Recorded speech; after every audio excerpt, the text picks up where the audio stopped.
নমস্কার। আজ একটা গুরুত্বপূর্ণ বিষয় নিয়ে আলোচনা করব জ্যোতিষের। যে বিষয়টা নিয়ে প্রায় অনেকেই বিভিন্ন রকম কৌতূহল আছে, মিসকনসেপশন বা ভুল ধারণা আছে, সেই বিষয়টা নিয়ে আলোচনা করব। হ্যাঁ, সেটা হলো জ্যোতিষে বক্রী গ্রহদের প্রভাব এবং প্রেডিকশন বা ফলাদেশের ক্ষেত্রে এদের এফেক্টটা। সবার আগে প্রায় অনেকেই জানেন অ্যাকচুয়ালি আকাশে কোনো গ্রহ বক্রী বা পেছনের দিকে জোডিয়াকে ব্যাকড্রপে বা পেছনের দিকে যায় না।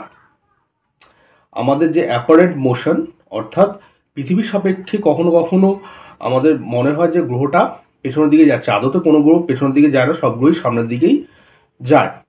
জাস্ট এটা একটা অ্যাপারেন্ট মোশন বা আপেক্ষিক গতি।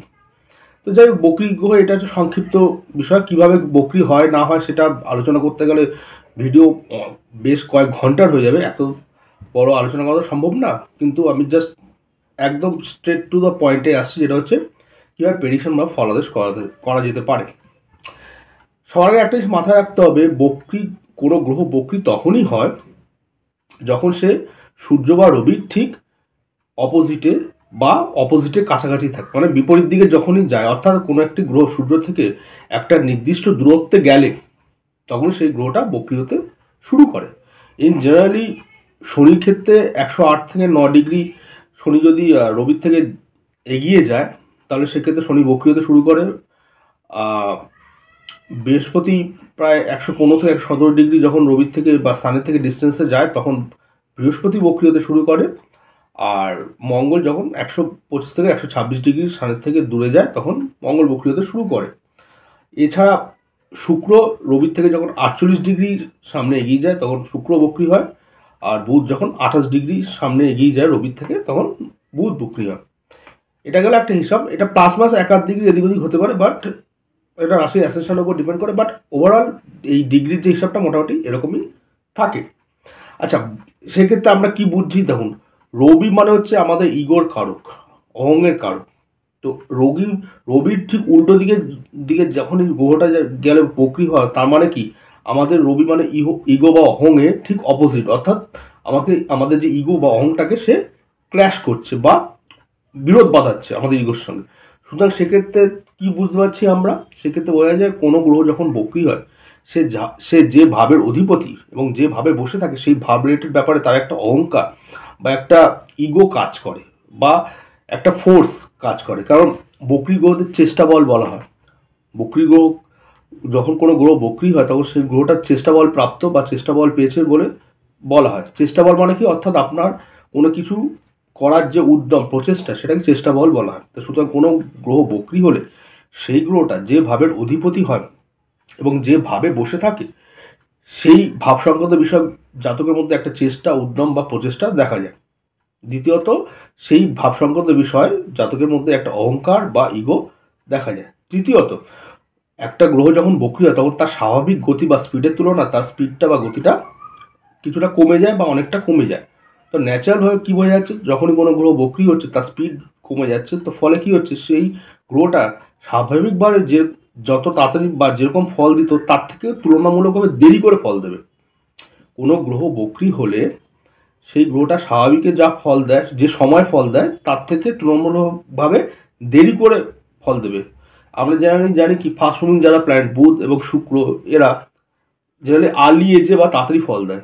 তো সেখানে বুধ শুক্র যদি কারো বক্রী হয় তাহলে সে আর্লি এজের তুলনায় কিছুটা লেট করে বা দেরি করে ফল দেবে। আর শনি জানি আমরা সব থেকে ধীরগামী বা স্লো মুভিং প্ল্যানেট। আর শনি যদি বক্রী হয় তাহলে যতটা লেটে বা দেরিতে ফল দিত তার থেকে আরও বেশি লেটে বা দেরিতে ফল দেবে। তো সুতরাং কোনো গ্রহ বক্রী হলে নর্মাল অবস্থা যে সময় যে ফল দিত তার থেকে তুলনামূলকভাবে কম্পারেটিভলিভাবে দেরিতে ফল দেবে। বোঝা গেল? এছাড়া আর একটা বিষয় হচ্ছে, কোনো গ্রহ যখন বক্রী হয় না তার জোরটা বেড়ে যায়, ফল দেওয়ার যে ইন্টেন্সিটিটা বেড়ে যায়, পাওয়ারটা বেড়ে যায়। কোনো গ্রহ বক্রী হলে সে শুভ বা অশুভ হয় না, তার ফল দেওয়ার ক্ষমতাটা, পাওয়ারটা বা তার স্ট্রেংথটা বেড়ে যায়। তো সুতরাং কোনো গ্রহ যদি বক্রী এবং সে শুভ হলে তার শুভ ফল দেওয়ার ক্ষমতা বা স্ট্রেংথটা বেড়ে যাবে। আর সে যদি অশুভ হয় তাহলে অশুভ ফল দেওয়ার ক্ষমতা বা স্ট্রেংথটা বেড়ে যাবে। তো সুতরাং কোনো বক্রী গ্রহ শুভ বা অশুভ না, সেই বক্রী গ্রহটা শুভ বা অশুভ হবে ডিপেন্ড করে সেই বক্রী গ্রহটা লগ্ন সাপেক্ষে শুভ গ্রহ কি অশুভ গ্রহ। আবারও বলছি, কোনো বক্রী গ্রহ শুভ বা অশুভ হয় না, তার সে শুভ বা অশুভ হবে কিনা সেটা ডিপেন্ড করে সে তার লগ্ন সাপেক্ষে শুভ গ্রহ কিনা বা অশুভ গ্রহ কিনা। সে যদি লগ্ন সাপেক্ষে শুভ গ্রহ হয়, বক্রী গ্রহ যদি শুভভাবে শুভ ভাবাধিপতির সাথে সম্পর্ক করে, তাহলে তার শুভ ফলের মাত্রা বা ইন্টেন্সিটিটা অনেক বেড়ে যায়, জাতক অনেক বেশি করে ভালো ফল পায়। আবারও বলছি, কোনো গ্রহ বক্রী হয়ে এবং সেই গ্রহটা যদি লগ্ন সাপেক্ষে শুভভাবের অধিপতি হয় এবং হয়ে শুভভাবে বসে থাকে এবং শুভ ভাবাধিপতির সাথে সম্পর্ক করে, তাহলে সেই শুভ বা ভালো ফল দেওয়ার ক্ষমতাটা বক্রী গ্রহের অনেক বেড়ে যায়। জাতক শুভ ফলের ইন্টেন্সিটিটা অনেক বেশি করে পায়, অর্থাৎ জাতক বেশি করে শুভ ফল পায়। আর যদি বক্রী গ্রহটা লগ্ন সাপেক্ষে অশুভ গ্রহ হয় বা অশুভভাবে বসে থাকে, তাহলে তার অশুভ ফল দেওয়ার ক্ষমতাটাও আবার বেড়ে যায় বা অশুভ ফল দেওয়ার স্ট্রেংথটা বেড়ে যায়, ফলে জাতককে আরও বেশি করে বাজে ফলটা দেয়, আরও বেশি মানে ইন্টেন্সিটি, বাজে ফলের যে ইন্টেন্সিটিটা সেটা আরও অনেক বেশি হয়। সুতরাং কোনো গ্রহ বক্রী হলে শুভ বা অশুভ হয় না, সেটা ডিপেন্ড করে সে কোন ভাবের অধিপতি, কোন ভাবে বসে আছে। শুভভাবের অধিপতি ও শুভভাবে শুভ গ্রহের সাথে সংযোগ করলে তার ফল দেওয়ার ক্ষমতাটা অনেক বেড়ে যায় এবং সেক্ষেত্রে শুভ ফল পাবে। আর যদি অশুভভাবে অধিপতি হয়ে অশুভভাবে বসে থাকে, তাহলে অশুভ ফল দেওয়ার ক্ষমতা অনেক বেড়ে যায়, তাহলে সেক্ষেত্রে সে বেশি করে আরও অশুভ ফল পাবে। বোঝা গেল? তো সুতরাং আর একটা বিষয় হচ্ছে, বক্রী গ্রহ যখনই ফল দেয়, সে ফলের মধ্যে একটা নতুনত্ব বা স্পেশালিটি থাকে, অর্থাৎ সে ঠিক সাধারণভাবে আমরা যেরকম চিন্তাভাবনা করি, বক্রী গ্রহ ঠিক তার অন্যরকমভাবে নর্মালভাবে ফল দেয় না, একটু স্পেশালভাবে ফল দেয়। অর্থাৎ যদি বুধ কারো বক্রী হয়, রেট্রোগেট হয়, তাহলে সেক্ষেত্রে তার চিন্তাভাবনা, থিঙ্কিং আর পাঁচজনের থেকে আলাদা হবে।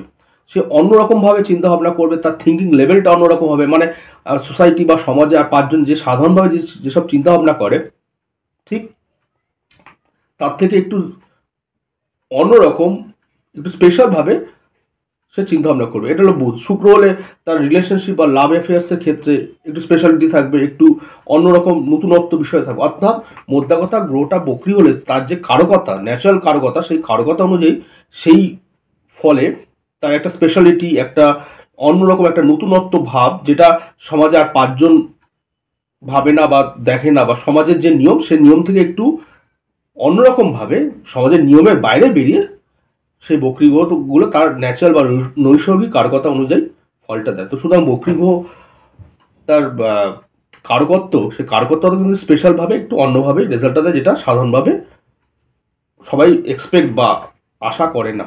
সুতরাং এই হলো মোটামুটি বক্রী গ্রহের ফল। একটা ওভারঅল আমি ধারণা দেওয়ার চেষ্টা করলাম। বক্রী গ্রহ একটা বিশাল সাবজেক্ট, এইটুখানি সময়ের মধ্যে তো জাস্ট একটু ছোট ভিডিওতে সব কিছু বলা সম্ভব না, একটা ধারণা দেওয়ার চেষ্টা করলাম। যদি আপনাদের ভিডিওটা ভালো লাগে, লাইক করবেন, কমেন্ট করবেন, শেয়ার করবেন। নমস্কার।